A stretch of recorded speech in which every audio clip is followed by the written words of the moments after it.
Hi everyone, it's your Back to the Future UK admins here. We were very fortunate just now to speak with the lovely Harry Waters Jr. He worked as an actor in New York City for over a decade on and off Broadway with a host of credits, but most notably he played the role of Marvin Berry in Back to the Future Part 1 and 2. And I think you'll see that from his effort that he made in dressing up in the interview.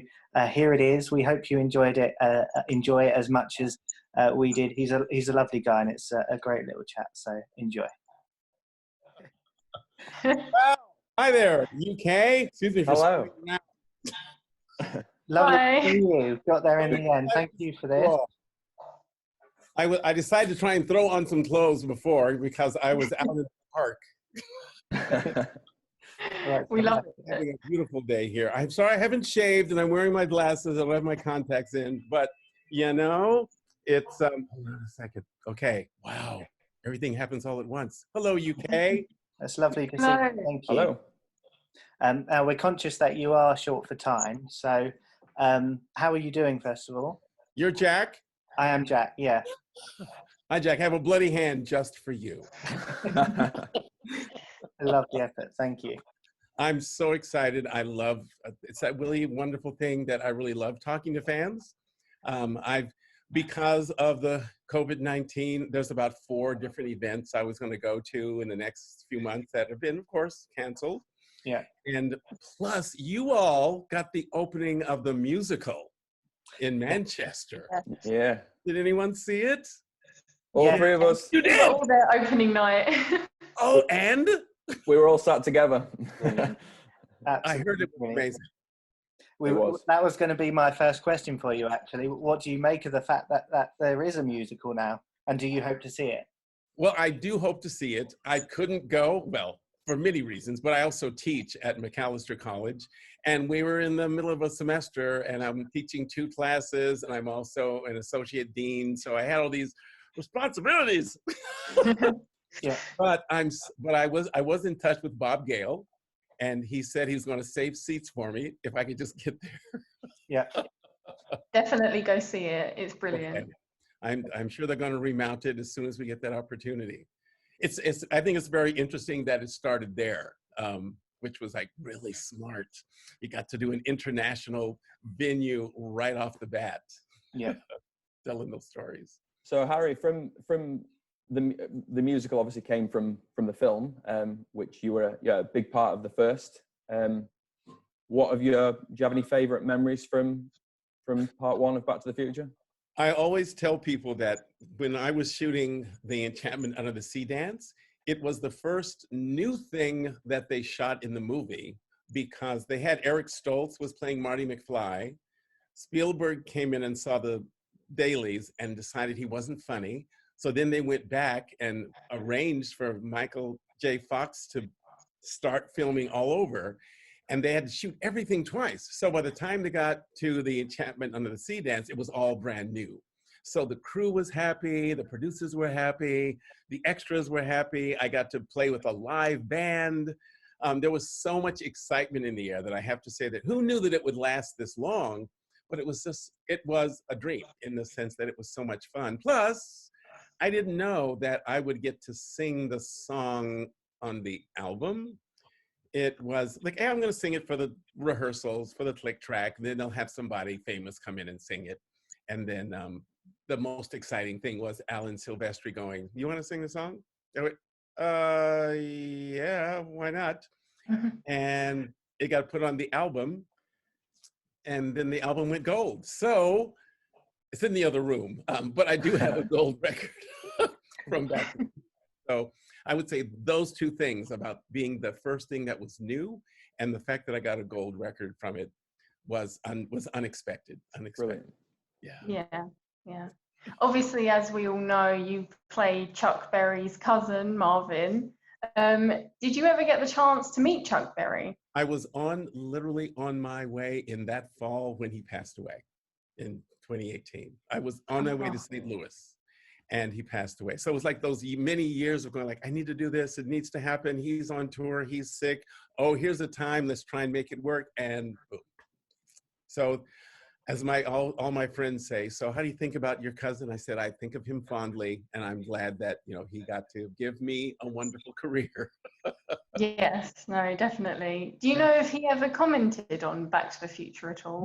He intentionally said, I have nothing to say, because it was a very interesting moment that they did not know until the last minute that they were going to be able to use Johnny Be Good, because Chuck Berry, being an astute businessman, said, no, you're going to have to pay me for this.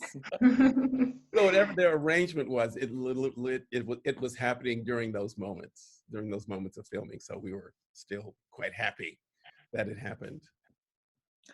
Harry, this is one of my favorite questions I love to ask. If you had a time machine, when and where would you travel to and why? Wow, that's, as people always say, that's a great question. Where would I travel and why? Well, you know, because I'm kind of contemporary, I would really like to go forward on the other side of COVID-19, where we're able to actually be in communication with each other. Yeah. But there's another thing. If I was to go back, it would probably be, I was in New York in a little while ago, before you all were born. And there was a time that you could afford to live in New York City. I had a huge, huge apartment on the Upper West Side that was $300 a month. And it had 3 bedrooms and a hallway and a doorman. You can't even buy a piece of a closet for $300 now. And I really liked, there was some freedom that I had, that I really enjoyed being there at that time. So that's 78, 79, yeah. One question, you sort of touched upon it earlier when Alan Silvestri asked you to sing the part on the soundtrack. Right. Did you already sing for a living, or was it just something that you did for the part? Or well, here's what I always tell people is that I'm an actor. And so actors, especially in the time we're coming, you have to be a triple threat. You have to sing, dance, and act. Yeah. And at the time that I auditioned, I was actually doing a musical in Los Angeles at that time. And it was a musical about kids, and it was called The Me Nobody Knows. And even though I wasn't a teenager, I was playing one at the time. The cast always said that I was the oldest teenager, just because I had so much energy, and I want to go, doesn't everybody? So I was in good voice at the time. And so at the audition, because the audition was just come in, sing 36 bars, thank you so much, and go away. And I thought, well, that's the end of that. That was nice. But I was still doing the show. It was called The Me Nobody Knows, right? And then they called me for a callback, and I thought I was going to have to sing again because I was meeting Zemeckis. It was just me and another guy they called back, and we sat and had a conversation for 20 minutes. And it wasn't about singing. It was about talking about theater, talking about life, being human beings with each other. And I'll always remember that that was such a wonderful moment that I got to spend with a director, and it wasn't filled with a lot of tension. And I didn't have to sing for him because they already had a tape of me singing. So that worked out well. Oh, that's lovely. Great. Yeah. I love the fact that you're wearing the suit right now. Well, I and that you've got decided dressed that I up needed to try and give my fans a little something. we appreciate it. My college where I work, McAllister College, we have a costume shop. And so the woman who's the costume shop manager made me, it's not the exact outfit, but it's an upgrade. Right. So I have this and little accessories, and people always like the fact that I, bring the blood.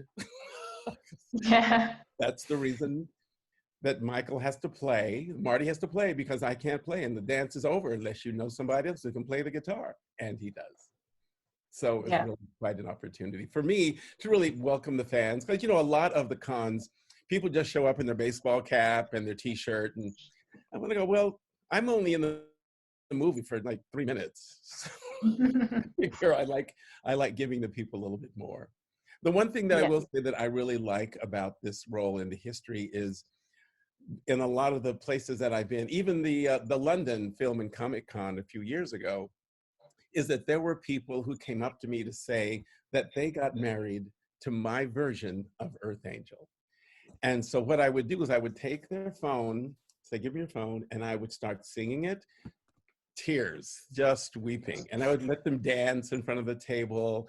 They would have such a good time. So it always made me happy that, you know, I got to actually be a part of people's lives. So I'm always looking forward to that. So if That's anyone really wants a version, you know, talk to Jack. Yes, we'll give the details for that in a moment. Thank you so much, Harry, for speaking to us. Could you maybe end on a little Earth Angel? Would that I be all can right? end on a because I mean, there's this one lovely person in wearing a red short sleeve shirt. You other two people, like, you're really nice. Yeah, I love you. You're really loud. Yeah, go. But obviously, you are an Earth Angel. Earth Angel, will you be mine? My darling dear, love you for all time. I'm just a fool in love with you.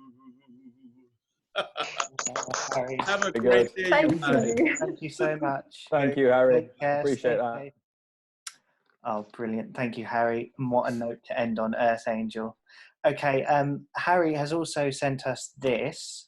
You should see it on your screen right about now. Some lovely photos that, if you guys are interested, he will sign them for you, autograph them. I think he is charging $40. He's also offering a private video song, so he can sing Earth Angel to you or a loved one, maybe for a special occasion, and that is $75. Now, both of those are going to a local Parkinson's fund, so it's for a great cause. If you are interested in either of these, then please message one of the admins, one of us three, and we can put you in touch with Harry and sort that out. He also says he is on Cameo. I've only heard of this recently. It's a cool little app which lots of celebrities are on, and it's a similar sort of thing he's offering privately as well. He can do a video for you. So yeah, check it out. Support Harry and support the Parkinson's Fund he's raising money for, and we hope you have enjoyed our little chat with Harry. Stay safe, take care, and we'll see you all soon.